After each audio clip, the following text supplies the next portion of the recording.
Hey kiddos, today we're going to be talking about factoring polynomials, and the first concept that we're going to go over is finding out factoring out the greatest common factor. So basically looking for what do they have most in common and being able to take that out.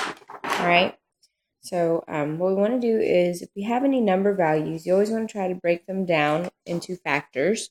Anytime we have variables, depending on the exponent, we want to write them out as well. So ax squared, we have 1a and 2 x's because of x squared. 3 is the lowest it'll go because this will be just 3 times 1. We also have an a, and x to the third power means we have 3 x's. I want to circle what they have in common in both rows. I have an a and an a, 2 x's and 2 x's. And because it's what they both have in common, that is our GCF, which is ax squared. Everything that's not circled is what they did not have in common, so that's what we would put back into our inside the parentheses. And the reason I have a plus sign here is because the original problem has a plus sign. Okay, so that immediately goes right back in. So what's left over in the first term, as you can see, is nothing, but you can't put nothing there, so we have to put the number 1. Plus, in the second term, we notice there's a 3 that we did not circle and an x. So we would put 3x. So the answer with the greatest common factor being factored out is ax squared times 1 plus 3x. All right, number 2, same concept. You have 2my. 2 is going to be the lowest factor that you can get. It could be 2 times 1. I have an m and a y. 8, though, we can break down to 4 times 2. M to the second power is m and 1y. All right, circling what they have in common. We see that they have the number 2 in common. They have an m in common, and they also have a y. So everything that we just circled is what they have in common, so therefore that is our GCF. So the GCF is 2my. Now, what goes inside the parentheses is everything that we did not circle, okay? Now, notice this time I have a minus sign in between, and that's because the original problem had a minus sign. All right, so let's see. Oh, again, we circled everything in the first term, so the value that goes here is going to be 1. Minus, now in the second term, we have a 4 left over and an m, so we would place 4m here. So the final answer would be 2my times 1 minus 4m when we factor out the GCF. Number 3, same exact concept here. All right, going to break down 7, which would just be 7 times 1. So 7, a and a b. 14, 2 times 7, and then the letter b. And then 21 can break down to 3 times 7. Then you have a squared, so that's 2 a's and a b. All right, let's see. What do they have in common? What number? Looks like they have a number 7 in common. Looks like they all have an a. No, they don't all have an a, but they all sure do have a b. So the GCF here is going to be 7b. All right, that is our GCF. So we're going to factor that out. And then notice this time, because there were 1, 2, 3 terms, notice I have 2 symbols inside my parentheses. I have a minus sign and a plus sign. Minus, plus. So in the first term, we have an a left over. In the middle term, we had the number 2 left over. And in the last term, we had 3a squared. All right, number 4. I kind of already broke it down for you, but I do want you guys to try this on your own. All right, So, like I said, I kind of already separated them for you. Make sure that you always take out the GCF. That should go outside of the parentheses. You can already see that inside of your parentheses, you should have a minus sign. So, y'all can handle this. All right, so hopefully you were able to complete the previous problem first. If you didn't, pause the video now and get it done. So, just to talk about a few special patterns that you'll notice in factoring, there is perfect square trinomials, okay, which would be a squared plus 2ab plus b squared, which would also look like this, a plus b squared, okay, and the pattern to it is that the first and last are basically perfect squares. Number 2, the difference of two squares. So you'd have a squared minus b squared in this sense. And the pattern is that you would have a plus b times a minus b. So one positive, one negative. So two terms, both perfect squares, and a minus sign. And the third is trinomials with the lead coefficient of 1.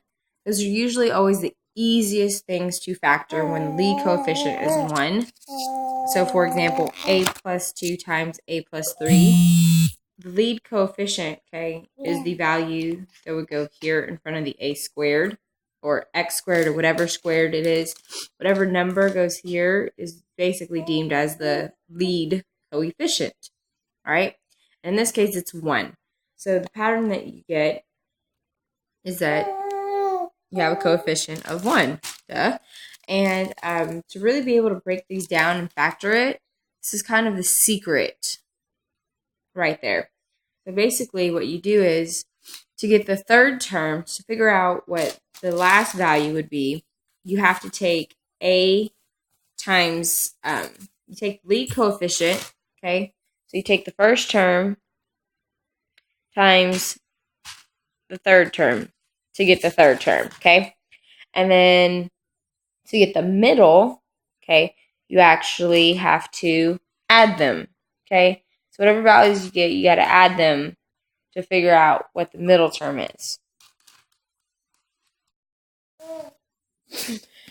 All right, so the first two problems are GCF problems because you can kind of notice that they have stuff in common, okay?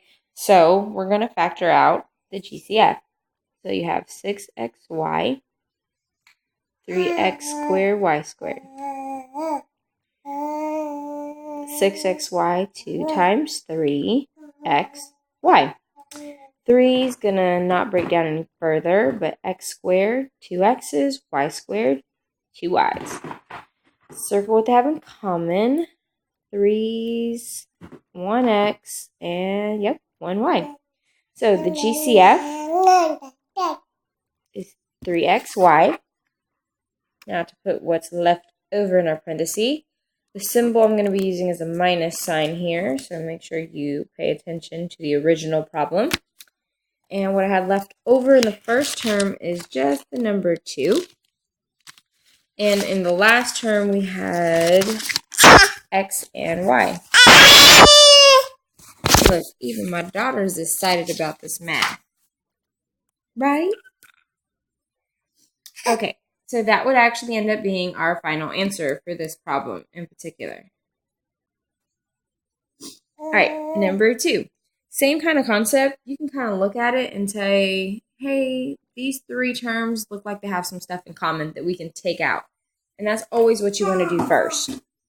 So let's break them down. 7xy, 21x squared y squared, and 14x.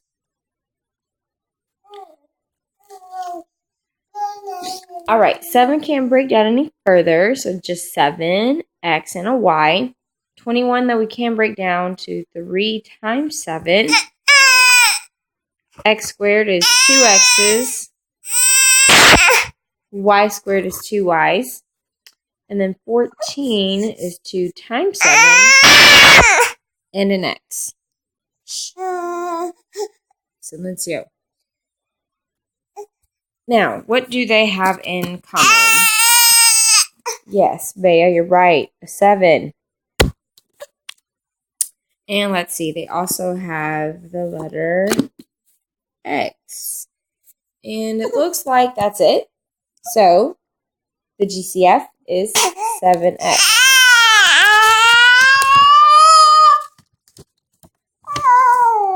Alright. And again, make sure you always look back at the original to figure out what goes on the inside.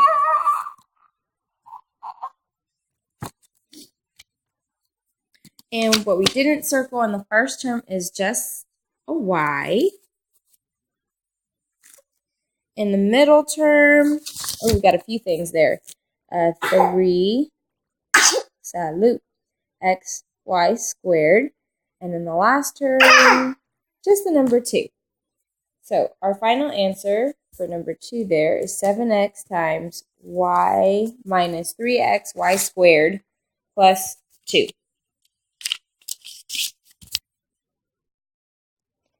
All right, now let's get into real factoring now, okay?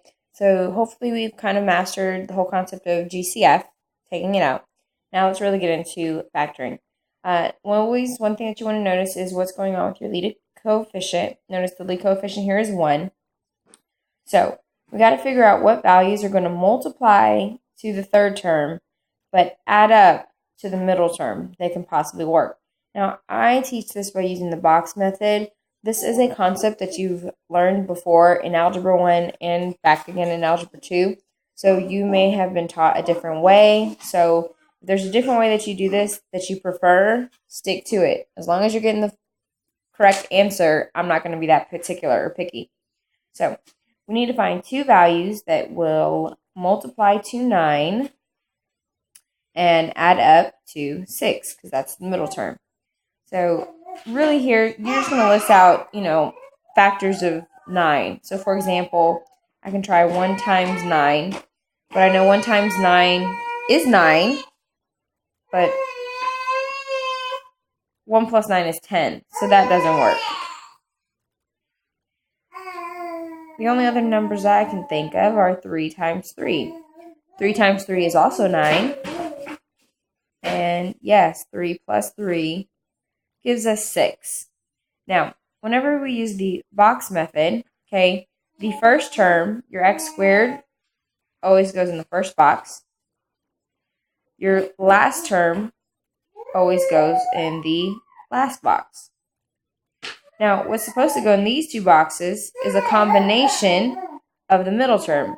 Hence the reason why you have 2 numbers here. We've just discovered it's supposed to be 3 and 3. So we're actually going to test this out. Now, in order to get x squared, you have to, this is like multiplication table here. You have to multiply x times x. Only way you're going to get x squared. Okay? Now, to get 9, we know we have to multiply 3 times 3. So, let's see if that would add up to 6x. 3 times x is 3x. 3 times x is also 3x. If we add these together, do you get 6x? 3x plus 3x is 6x. So the answer then is x plus 3 times x plus 3. Those 3's are positive. Sorry, I should put plus signs in front of them. All right, so that is our final answer. We factored it out. Number 4, same concept. Now, don't be alarmed. They did throw a little curveball here because now they have x and y. Do not stress about the different variables. That's really not a big deal. So, again, lead coefficient here is 1. So, 1 times 25 is what we're going to be looking for here. So, 1 times 25 is 25. And then we're looking at to add up to, and here positive negatives does matter, FYI. It says the middle term is a negative 10. So we need it to add up to a negative 10. So 2 numbers multiply 25. All right, I know 5 times 5 is 25. But 5 plus 5 is positive 10, and we need negative 10. So the flip side, we have to make these negatives. Negative 5 times negative 5 is still positive 25. And negative 5 plus a negative 5, yeah, man, is negative 10. All right. So we found our two values that we're going to be using. So first term goes in the first box. Last term goes in the last box. Okay, now we got to have x squared, and the only one that we can multiply two things to get x squared is by having an x and an x. Now, we already figured out the number is supposed to be a negative 5, negative 5. But there is something we have to be careful of. Because if you notice, this is 25y squared. So we have the negative 5 times the negative 5 does give us a positive 5. But in order to get the y squared, both of these negative 5s have to have the letter y with them. Okay, so negative 5, let's check this now to make sure we add up to get the middle piece. Negative 5y times x is negative 5xy. Negative 5y times x, negative 5xy. And if we were to add the middles up, negative 5xy minus 5xy, guess what? Does give you negative 10xy. So the answer is, and I don't really have much space here, and I apologize to you guys as well, because it's probably tight space for you to work in, is x minus 5y, and I'm just going to have to write the next one on the bottom, x minus 5y. Or, technically, I didn't have to write the one in the bottom, because they're exactly the same. So I could actually just put the squared on the outside, which means the same exact thing. All right, number 5. Oh, look, on your own. So, notice there's actually a value missing here. You don't have the middle term, okay? So the middle term is missing. So if the middle term is missing, that means it's 0, all right? So you're looking for something that's going to multiply to negative 36, but add up to 0 because it has to cancel out in the middle. Usually, 99.9% of the time, anytime the middle term is 0, whatever your two numbers that you're looking for are usually going to be the same number value, okay?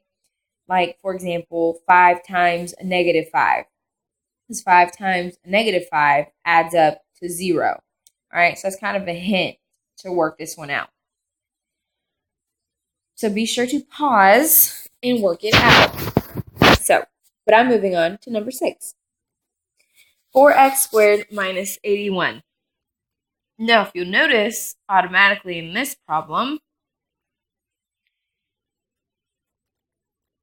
there is no lead coefficient of 1. Okay, our lead coefficient here is the value 4. So this is going to make things a little bit interesting. All right, so we have 4x squared minus 81. I don't think there's a GCF either, so I can't really take anything out to try and make those numbers smaller. So that's what we're going to have to deal with. So 4 times negative 81 is negative 324.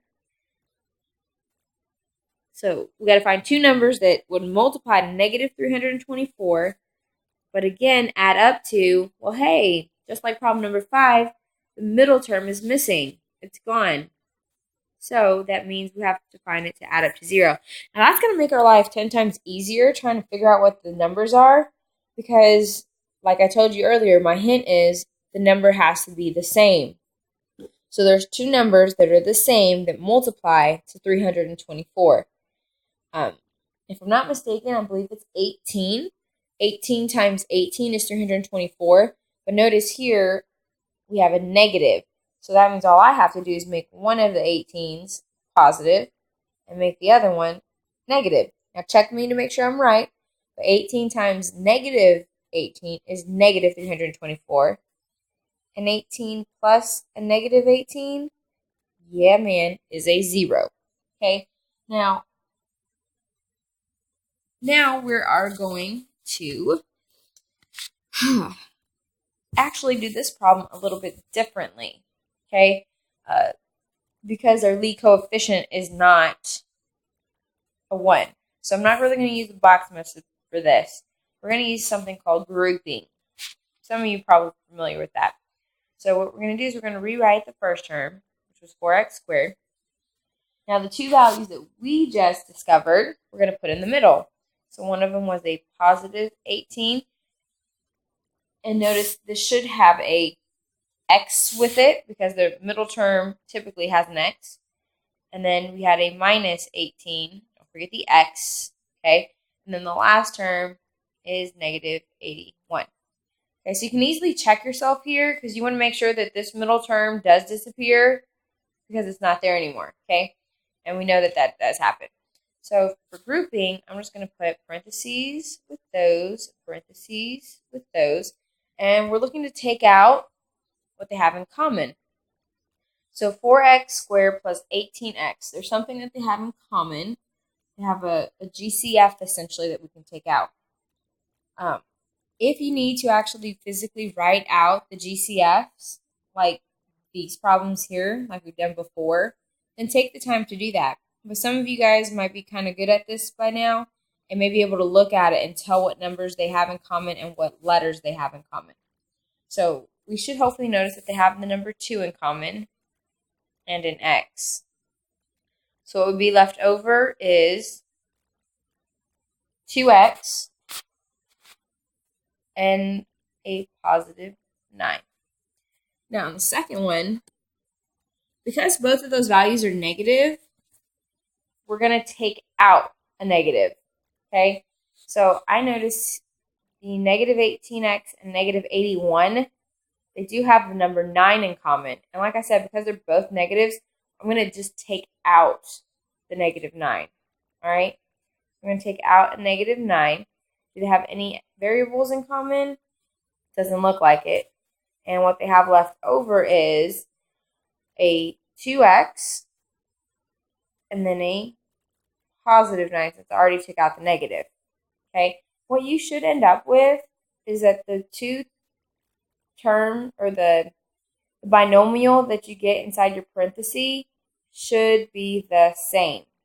Okay, and then technically you have a binomial that is outside of the parentheses. Okay, so all we do for our answer is we take the binomial that's outside, which is the 2x minus 9, and they keep only one of the ones that we had in common, which is 2x plus 9. That is our answer.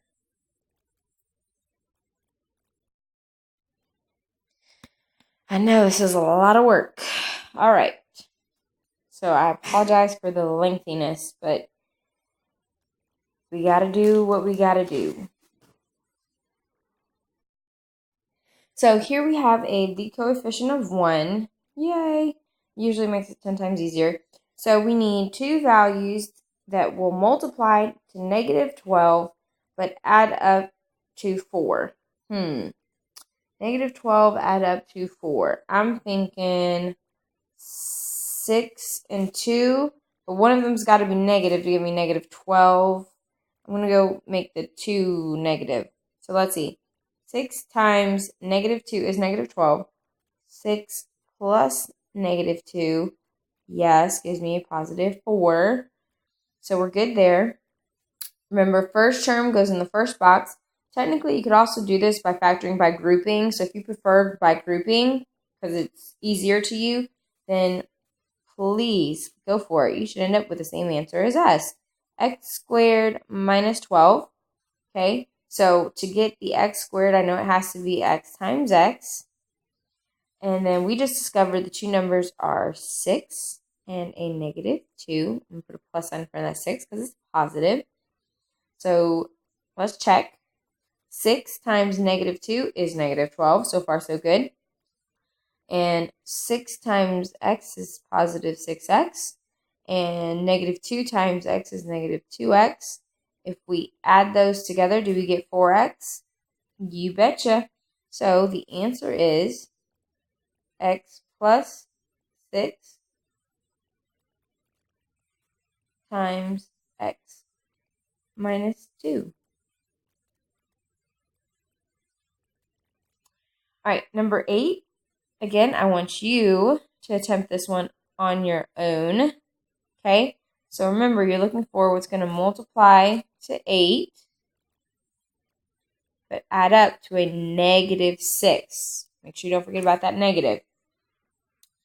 So pause the video, get it done. Next problem, number 9. We're moving on.